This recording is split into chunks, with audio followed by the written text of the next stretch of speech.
Venezuelan ambassador in Colombia, Felix Plasencia, presented his credentials to President Gustavo Petro as part of the restart of the bilateral relations.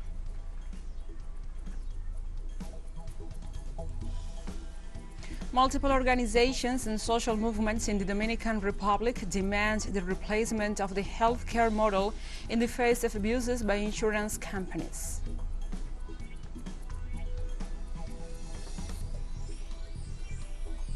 And at least 15 people were killed in western Uganda after a landslide brought on heavy rains. Continue to dig through the mud in search of survivors.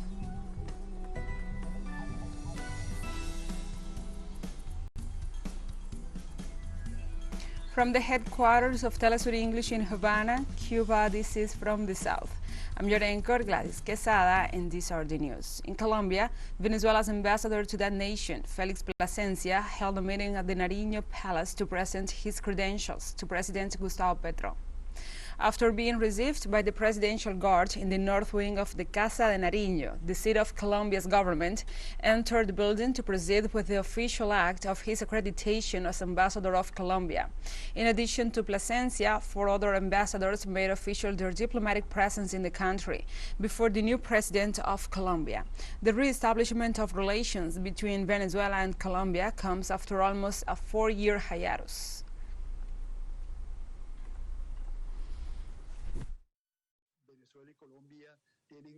Venezuela and Colombia have a deep historical commitment with our region, with the Caribbean, with South America, with Central America, and with the whole American continent. From here, as a reference for peace, for solidarity, for integration, and for cooperation with the rest of the world. So this event is not only a ceremonial, diplomatic, and formal event, but it is a historical event. In Mexico, the former Director General of Petróleos Mexicanos Company, Pemex, Emilio Lozoya Austin, has been granted a protection by federal magistrate to evaluate whether it is necessary to place him in preventive detention. Federal Magistrate Gabriela Guadalupe Rodríguez Escobar, the head of the first court in criminal matters in Mexico City, granted constitutional protection to Emilio Lozoya Austin, who is accused in connection with his indictment for criminal association, bribery, and money laundering in connection with the Odebrecht case. The judge ordered a review to keep him in preventive detention and verify whether or not this could be applied.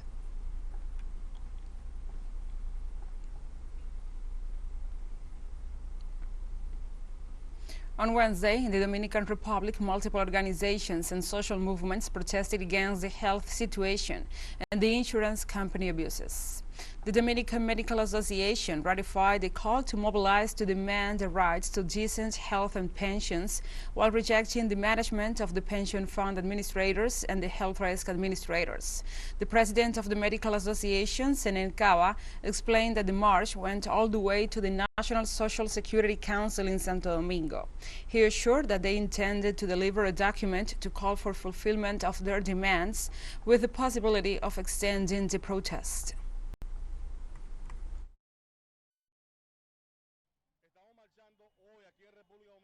We are marching today in the Dominican Republic to tell Buque and the businessmen not to cheat on the AFP and the ABIMA, that the ABIMA is untouchable. It belongs to us, and we will live with our 100% when we retire. And today, a number of organizations such as ADP, FAPOBAS, the medics, we are marching so that in the Dominican Republic they do not build another ARS, because that they want is to get rich with our money. In Haiti, people continue to protest against inflation and violence. After several days of mobilizations and clashes with the police, protests continue in the streets of Port-au-Prince this Wednesday. People demand the government to lower prices, especially on fuel, and curb criminality. During last weekend's protests, police used tear gas to disperse the crowds. However, demonstrators have said they will continue to demand better living conditions, a stop to rampant criminality, and the resignation of Ariel Henry's government.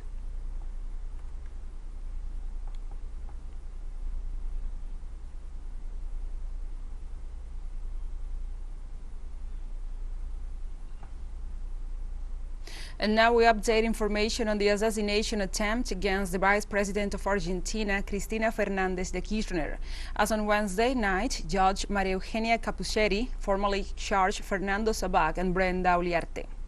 While several proceedings were ordered, the judge made a decision, considering that the accused tried to kill her after a planning and previous agreement, taking advantage of the vulnerable condition of the vice president. The cameras showed the attacker's girlfriend at the place, and the investigation certified that they arrived together. The lawyer also ordered the search of 3 of the Sabac's vehicles. Although the versions of the relatives and friends are contradictory, those who defended the accused now directly link her with the facts.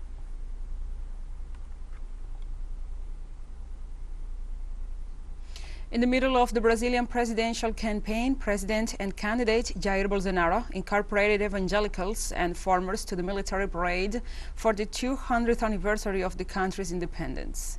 Authorities confirmed a program of military events throughout the city of Rio de Janeiro, while the main event of the day took place at the afternoon in Copacabana Beach.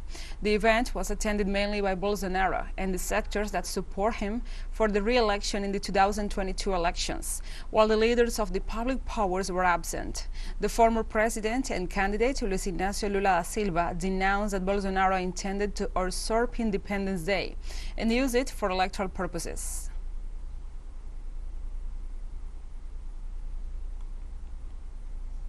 In this context, social movements belonging to the Cry of the Excluded, a popular demonstration that has been taking place annually in the country since 1995 and which is responsible for raising various claims and making visible the situation of inequality in the country, carried out activities to help the most vulnerable sectors.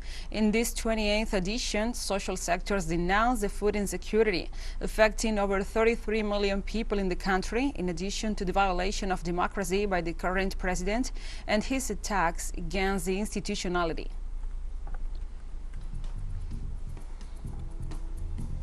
We'll take a short break now. Join us again after this.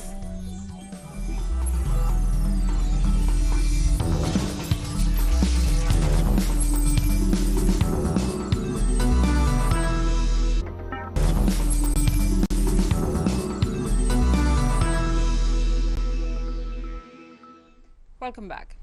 Relatives of Canada's stabbing spree victims spoke out on Wednesday about their traumatic experience and called for answers from authorities, with a suspect still on the loose and no clear motive for the attacks.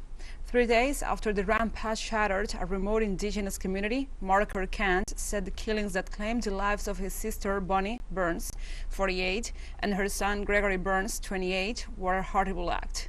He recounted how his sister has rushed out of her house to help her son, who was bleeding out in the driveway after being stabbed several times.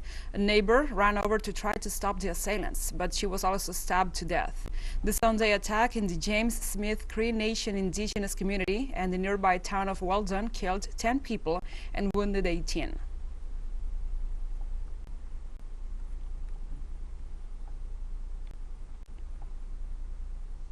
In the United Kingdom, Liz Truss faced her first parliamentary grilling as British Prime Minister, rolling out a windfall tax to fund any freeze on energy bills. Truss, who formally took over from Boris Johnson on Tuesday, said she will spell out her plans for an economic support package to forestall a growing crisis in the months ahead. She is preparing measures reportedly worth upwards of £130 billion to freeze energy bills for hard-pressed households and businesses, many of whom risk going to the wall this winter. The exchange set the tone for the debate over how to tackle the predicted economic pain ahead, with inflation already in double digits at 40-year highs. Truss was bullish about the economic outlook as she entered Downing Street for the first time as Prime Minister.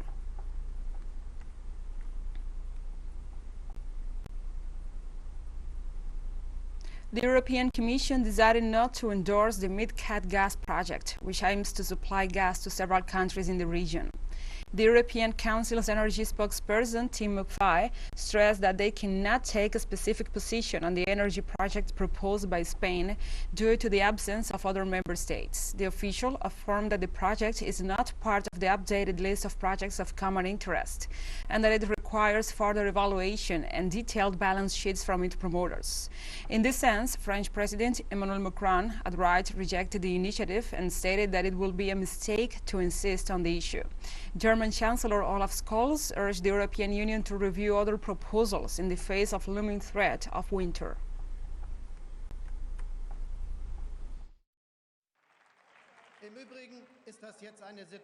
We now find ourselves in a different situation than we were a year ago, because we have saved energy, because we have taken all these precautions, because we have taken this decision.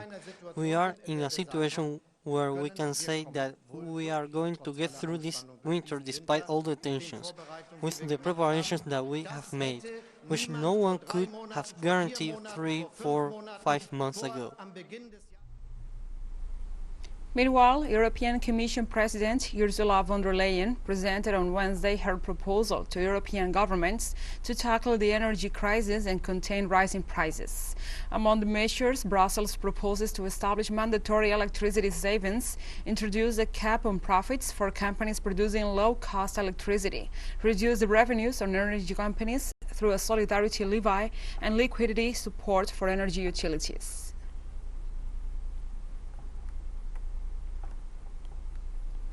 Russian state-owned Gazprom said natural gas deliveries to European Union countries have fallen 48% so far this year.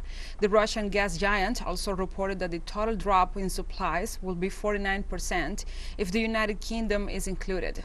The report comes as Moscow denounces Canada's refusal to provide supplies to repair the Nord Stream 1 pipeline.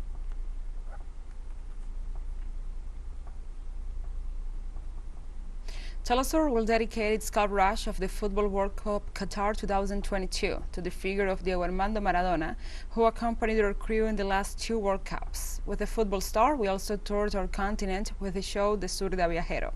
We want this tribute to have its own music.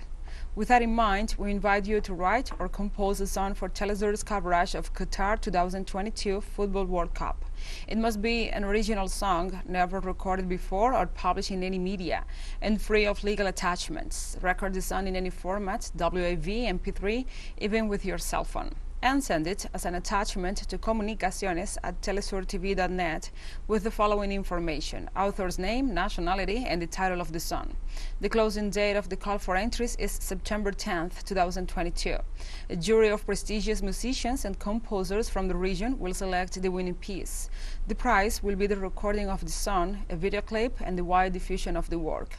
1 week after the closing of the call, Telesur will announce the results.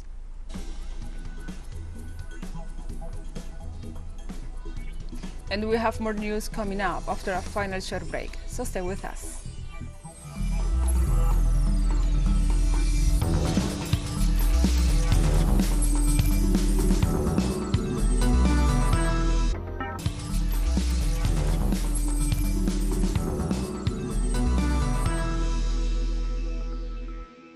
Welcome back to From the South. Burundi's President Evariste Ndayishimiye replaced Prime Minister Olanguilom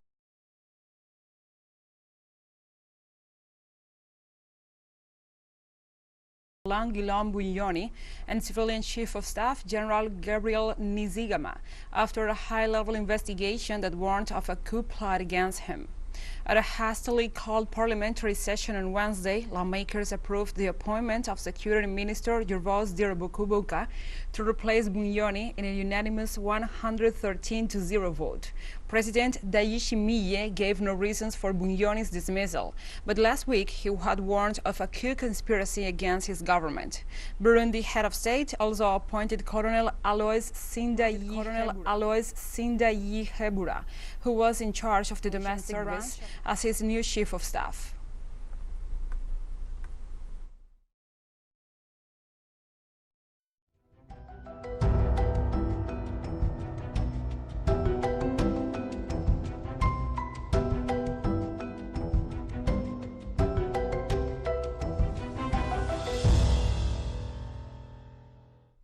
Now we move on to other topics. The Red Cross said that at least 15 people were killed in western Uganda after a landslide brought on by heavy rains and buried their homes. Rescuers continue to dig through the mud in search of survivors. Landslides are common in the Kazeze area where the accident happened. It spans the border with the Democratic Republic of the Congo. Following a recent lengthy drought, severe rains have descended on parts of Uganda since late July, resulting in flooding, fatalities, and the devastation of infrastructure, crops, and homes. The country's weather agency had issued a warning advising residents in mountainous areas to be watchful or seek refuge in safer areas, as abnormal heavy rains that could be destructive were predicted from August throughout December.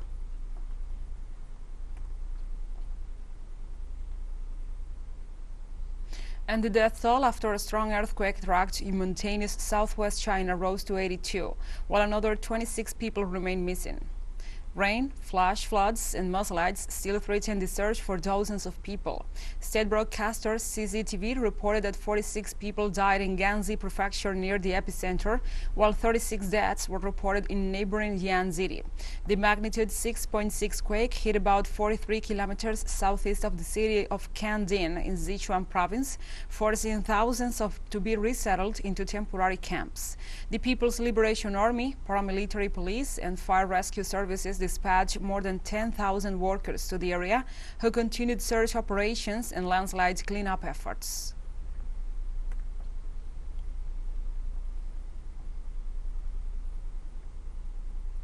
And a heat wave scorching the U.S. West Coast will begin to dissipate, the Weather Service announced, although it warns of dangerous weather conditions favoring more fires. The Storm Forecast Center issued an extremely critical area warning for fire in north-central Montana, where winds can reach 60 miles per hour. California and its neighboring states suffered a week of temperatures in the upper 40s that led to severe wildfires, and the daily threat also of power outages, with the system on the brink of collapse due to heavy demand. Several wildfires are advancing in the western United States, two of them deadly fires that started over the weekend. More than 2 decades of drought have left the western coast parched and vulnerable to the rapidly advancing flames that are burning more destructively and fiercely.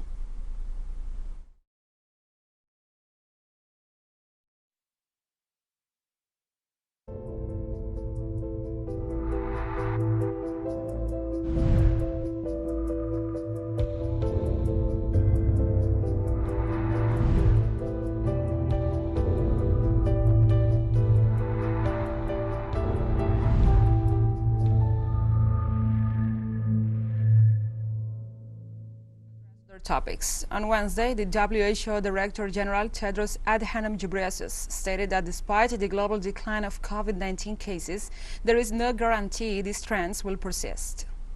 First, to the COVID-19 pandemic. The global decline in reported cases and deaths is continuing.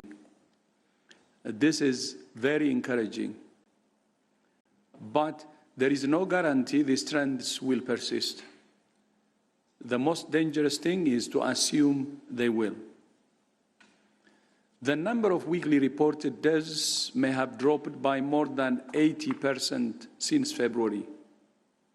But even so, last week, 1 person died with COVID-19 every 44 seconds.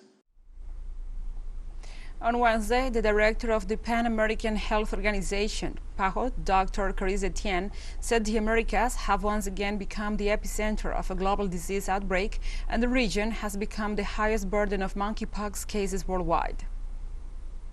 Focus on monkeypox, since the Americas have once again become the epicenter of a global disease outbreak. Monkeypox was declared a public health emergency of international concern in July by the WHO. And our region is now home to the highest burden of monkeypox cases worldwide. As of September 6, over 30,000 monkeypox cases have been reported in the Americas, with most cases concentrated in the United States of America, Brazil, Peru, and Canada. And Telesur continues to grow. Its signal now reaches Europe. You can order it from your cable dealer or tune it yourself. These parameters that you see on the screen are in place since July 1st. Quite soon, further changes will be implemented for the signals in the Middle East and Africa. Now, more than ever, the world connects to us and our stories are heard in other farther away nations. This news multi-platform will continue providing truthful content to oppose the hegemonic media's narrative and our faithfulness to our audience.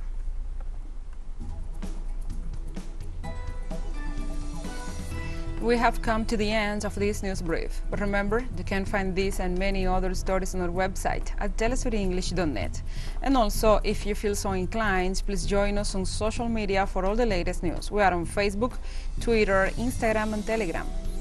And now you can also follow us on TikTok account at Telesur English, in which you will be able to see news in different formats, news updates, and more. For Telesur English, I'm Gladys Quesada. Thank you for watching.